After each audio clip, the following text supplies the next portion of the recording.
the greater the Iranian role, the more reluctant Iraqi Sunnis, who view Iran as their enemy, will be to take part in this fight. And if it doesn't involve the Sunnis, it's not going to be a stable outcome. The Iranians were first in to help. I mean, we have to admit that when Erbil, the capital of our Kurdish friends, was being overrun, it was the Iranians who came in with big artillery. We came in a couple days later with airstrikes. But when I was in Erbil, I heard a lot of Kurds who were very grateful for their Iranian support. Washington Post columnist David Ignatius there on MSNBC's Morning Joe discussing Iran's role in the fight against ISIS as we welcome you into Hour 2 on this St. Patrick's Day with Miranda Khan, J.D. Hayworth. And Miranda, it is worth noting the Kurds have put up quite a fight against ISIS in Iraq. That they have. The Kurds have been able to hold a 640-mile mile stretch area from against ISIS advance with little material assistance, but it seems they may have run into some sort of roadblock and may need help soon to finish what they started. So who's going to give them the help? For more on this story, we're joined by national security analyst from the Clarion Project, Ryan Mauro. Ryan, thanks for Skyping in from the Garden State of New Jersey. And let's begin with the Kurds' situation. What is stalling their fight to regain control of Tikrit? Really, it just comes down to the fact that in Tikrit you have a Sunni majority population, and their main adversaries right now is not ISIS. They don't like ISIS. ISIS is there, but their main adversaries are the Iranians, the Shiite extremists. And so when the Iraqi military teams up with Iranian-linked terrorists, the Shiite version of ISIS, the local population there isn't going to rise up to fight ISIS because they say we don't have a dog in this fight. And also it's just that ISIS has concentrated a lot of their forces there, and so it takes a significant amount of time to root them out of there. But progress is being made. But more needs to be done, right, Ryan? What should the U.S. play more of a role here? Some have asked whether or not we should, or question whether or not we should be using U.S. airstrikes there, but they're concerned about civilian casualties. The complicated answer is yes and no. When you look at what military experts are saying, the tempo of airstrikes is really very low when compared to the amount of airstrikes that we had against the Taliban in Afghanistan. I've seen estimates as low as 10%. So then there's the obvious answer of dramatically increase the airstrikes, which is an option. There are targets we are not striking. We know that because when the Jordanians began their own airstrikes, they had a whole list. We knew those targets were there. We chose not to go after them. But then there's also a complicated element, which is that you don't want to give air cover to Iranian-backed militias and terrorists, including those that have killed American soldiers.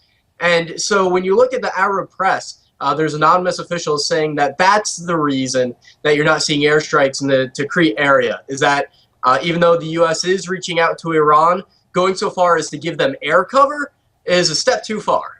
Well, mindful of that, to kind of unpack this, unravel all the cross currents at work in this campaign for Tikrit. If you had to prioritize from the American perspective what is most important, Ryan Mauro, what would be those priorities? Well, in terms of ISIS, definitely kicking them out of the Sunni areas and allying with the tribes is number one. Right now, the reason that we're not doing that is because we say that helping the tribes undermines the central Iraqi government. It's that idea of, oh, we're building a 21st century democracy, but their version of democracy is going to be different, and the tribes are there to stay. And some of the tribes that have worked with us in order to beat back Al-Qaeda previously are begging us for support so that they can do it themselves again. To the point where they've even gotten on the phone with former President Bush to say we need help so that we can do this once more. So that would be my number one priority. Number two is putting pressure on the Iraqi government to say to the Iranians that you've got to get your terrorists and your militias out of here, because a long-term strategy has to remove Iranian influence. And it's not as simple as saying, well, Iraq is a Shiite majority state, it's Shiite-led, because a lot of Iraqi Shiites don't like Iranian influence. That's what the polls show. So that's a very doable option, but it has to be part of a long-term strategy because the Iranians are so embedded in there now, it's going to take a while to kick them out. But it is something that can be done. Well, mindful of that, and obviously when you talk about a long-term strategy, we are always plagued with the realities of having a short period of time. Tell you what, Ryan Mauro, we want you to stay put right there, and we hope those watching at home will stay with us as well as we continue to talk about all the different moving parts of this ongoing conflict. You have different theologies, different tribes, a lot of governments, Forget and about the borders. There's a lot more going on. a lot to unpack there, and also its implications here in the United States. There is more with Ryan Mauro when we come back.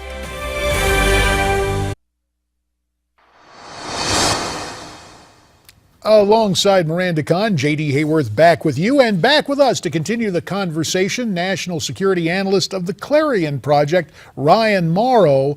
Ryan, there are disturbing new reports that ISIS may now have chemical weapons to use against the Kurds. What are you hearing about that? I've heard that for quite some time, actually, and it's not really that surprising. If you think about how many chemical weapons were found after Saddam Hussein was overthrown, and we chose not to tell the public. We, meaning the Bush administration, chose not to, partially because they didn't want there to be this mad dash to go get them by terrorists. It's certainly conceivable that ISIS could get their hands on some armaments that have chemical weapons in them, artillery shells and things like that, or they could just make it themselves. You can make crude chemical weapons relatively easily. And even if their impact is not that great, just the headline of chemical weapons attack in Iraq by ISIS, that's what they want. ISIS knows how to write our headlines for us, and so that's what they're aiming to do. Well, speaking of headlines, we're hearing reports that ISIS actually kidnapped 20 medical workers in Libya. What do you know about that? Not much beyond what's in the news about that, but it's really not surprising. Again, they make a lot of money off of kidnapping people and doing this type of thing, and it also gets them in the news. So I think that the idea of ISIS just kidnapping random people, that's something that they're going to be doing for the foreseeable future until they are actually destroyed. One other point that I would like to make is, where are our videos that we put out when we conduct airstrikes or we have success against ISIS? This is a point I want to really drive home, because whenever ISIS does something, they put out these slick videos and they dramatize it. We should really have our own campaign-like war room that does the same exact thing. And that needs to be a permanent part of our foreign policy, so that whenever there's an Islamist propagandist out there that says something bad about America, we immediately fire back. If we just took 5% of the amount of campaign political warfare we use on each other and use it on our enemies, we'd be in a lot better shape. Well, you asked the question why, and one answer that a cynic might have about it is while the stuff looks pretty cool, our airstrikes are not going after crucial targets from ISIS, but instead secondary sites. That at least has been the charge of some people in the know. Do you share that kind of skepticism about the targets we are picking when we do use air attacks? I think it's more nuanced than that. I think that the U.S. is trying to keep the tempo of airstrikes down in terms of size in order to avoid civilian casualties. We would rather have the Jordanians or the UAE carry out airstrikes that result in civilian casualties, because it just goes over better if the Arabs do it as opposed to us. I do think the airstrikes need to be increased in tempo, but if there's a very important target, like say we were to find a house that has the leader of ISIS, I'm sure we would go after it. But in terms of political warfare, it actually doesn't matter whether the target you're hitting is that crucial. It's about presentation. And in terms of presentation, we're not doing a good job, and we haven't been doing a good job since 9/11. Well, speaking of presentation, propaganda, what you will, let's switch gears now to new images of ISIS fighters knocking down crosses and replacing them with those black ISIS flags. In the images, we can see men removing crosses from churches, destroying them, and removing icons and statues inside and outside churches. Does this clearly indicate, in your opinion, Ryan, that ISIS is trying to eradicate Christianity from Iraq? What they would say is that our goal is not to eliminate Christianity. We don't want to kill all the Christians. We want to give them the traditional Sharia choice, which is you can either convert, or we can kill you, or you can remain Christian but under severe restrictions, living under the caliphate. So in their mind, they would say, no, we're relatively humanitarian. We don't want to commit a genocide. even though that's usually when it ends up happening. But that raises another point. Why is it that it's permissible for the U.S. government to arm the Kurds but not the Christians there? It's because we're concerned about looking like this is a new crusade and that this is a religious war. But as a result of our preoccupation with that, we are allowing Christians to be massacred. I think the U.S. should be arming those Christians and allowing them to protect themselves, and they are no less deserving of self-defense than the Kurds. And with the minute that remains, we're hearing about the rise of de facto Christian militias, American veterans going back to fight for those groups. How effective might those groups be, Ryan? I have no problem with Americans going and doing that, but ultimately it's going to be about whether the Christians are willing to sign up themselves. The American veterans that are coming back and that are acting as spokespeople for this, they're saying that they definitely are, but they're late in the game. I mean, the Christians have been being massacred left and right since 2003 in Iraq, so they have a lot of catching up to do. So you're not going to see a major change on the ground over the short term. Well, we appreciate that candid assessment, but it is really depressing to hear it may be a case of too little, too late. Obviously, a lot of people are troubled about this persecution. A guest yesterday went so far as to call it a Christian Holocaust. Ryan Mauro, your insights and analysis always welcomed. We appreciate that very much. And America's Forum will continue on Newsmax TV right after this. ISIL is a direct outgrowth of al-Qaeda in Iraq that grew out of our invasion, which is an example of unintended consequences, which is why we should generally aim before we shoot. President Obama on Vice News talking about ISIS, the group he once derided as the JV, now in essence blaming his predecessor for the rise of ISIS. Let's continue our conversation with Ryan Mauro, national security analyst from the Clarion Project. Ryan, I know you primarily spend your time taking a look at the geopolitical impact of what goes on, and yet domestic politics enters this equation. What about our current commander-in-chief blaming his predecessor for the rise of ISIS? This is ridiculous, and it shows that he doesn't understand the dynamics behind the Arab Spring, even though he's previously articulated it. So either he doesn't understand it, or he does understand it, and he's making the conscious decision to politicize this in a way that I think is really reprehensible. Because we would have ended up in this situation regardless of the invasion of Iraq, and here's why. Let's suppose that Saddam Hussein remained in power. The Arab Spring didn't happen because of the actions of a single president. What the Arab Spring represented was a generational shift and globalization that was happening regardless of political party, and it was inevitable that the region would become destabilized, that you'd see protests where regimes are overthrown and challenged. So if Saddam Hussein remained in power, what Iraq would look like today would be like Syria. You would have Saddam Hussein in power, fighting against his own population.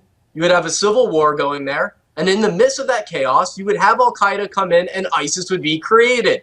So the exact dynamics of the Arab Spring would be there anyway, and it is those dynamics, not the invasion of Iraq, that led to the rise of ISIS. Well, it's interesting, those dynamics you mentioned, but a lot of folks point to our efforts to leave Iraq as quickly as we did. They blame that for creating the vacuum, and of course that decision was made by the current commander-in-chief. Right, and there's room for blame there, but there is a middle ground there where we're not sure exactly what happened behind closed doors. Because on the one hand, you had former Obama administration officials saying the reason that the Iraqis basically kicked us out, they were requiring that they weren't willing to give our troops immunity from prosecution, which if you're going to send in troops into the battlefield, you have to have that. And so the question is, why weren't the Iraqis willing to go along with that? Some former Obama administration officials and Republican critics will say that's because they understood that the U.S. wasn't really in this and we wanted to get out of it. But nonetheless, when you look at all the different elements of that negotiation process, I think more of the blame goes on the side of the Iraqis, because at the end of the day, they are the ones that made unreasonable requirements for us to stay there. A bigger mistake, I think, happened after we left, which is when the Iraqis were asking for our help in terms of drone strikes, selling of arms, and things like that, because they were warning us that this ISIS-type event was about to happen. Back then it was called Al-Qaeda, and they were going to come in and take territory. So there's lots of blame to go around here, and we really shouldn't be politicizing these issues because the dynamics are much broader, and we need to understand those if we want to have a better future. Well, I'm mindful of that, and I appreciate your admonition. You don't want to play politics with it, yet there is an undeniable political equation at work here. And as I hear you talk about the Iraqi situation where they invited us to leave, but then almost immediately asked for munitions, is there a contradiction in that, or did they just want to take the fight on themselves without Americans there as well? There was an overconfidence there. A lot of it had to do with Iranian influence. And if you look at the polls, most Iraqis felt that the U.S. troop presence at that point had become counterproductive, and they wanted to at least try to do it on their own. Right as we were leaving, the polls started to shift, but nonetheless, an agreement wasn't made. And so I don't know that the U.S. could have done anything different at that point. But after that point, when the Iraqis are asking for really relatively minuscule help and we deny it to them, that to me is the bigger mistake than even leaving in the first place. We've got about 3 minutes left, and we've primarily limited our discussion to ISIS in Iraq. But as we've discussed before, ISIS looks to expand what it claims to be the modern-day caliphate out of Iraq and throughout the region, and perhaps cause problems here at home for us. But one of those countries where they look to be establishing a beachhead next is Afghanistan. Your take on if ISIS were to draw up its priorities, where would they be, just in terms of geopolitical proximity to where they are right now? I don't even think that they think that far into it. I think it's just anywhere you can get territory and get an affiliate is where they want to expand. I don't think that they sit and have a division of labor discussion. If they can expand it in Brazil, they would, you know. But in Afghanistan and Pakistan, they definitely are growing. And the way they're doing that is they're saying that the Taliban, by negotiating with the West and the Afghan government, are sellouts. And so they're moving in the more extreme direction than the Taliban in order to take away some of their support. And I think you're even going to see ISIS potentially show up among the Sunnis that live in Iran, which is a really interesting dynamic to see. Because there are some Sunnis in Iran that have expressed some level of support for ISIS. So you can see an extremist on extremist war expand throughout the region. In the minute 30 that remains, Ryan, that scenario is most intriguing. So does that in part explain the Iranian involvement in Iraq, or is that being too generous to the Iranian regime? The Iranian regime wanted ISIS and Al-Qaeda to rise up in the region because then they can present themselves as the moderates. Their allies in Syria, Hezbollah, and the Assad dictatorship were playing the same game. They concentrated their fire on the more so-called moderate rebels because they didn't want them to be a suitable alternative. If the choice is between Assad and ISIS, then Assad knows the whole world is going to choose him. So they set back. The Iranians actually allowed Al-Qaeda to funnel weapons and personnel through their territory to Syria in order to make that dynamic happen.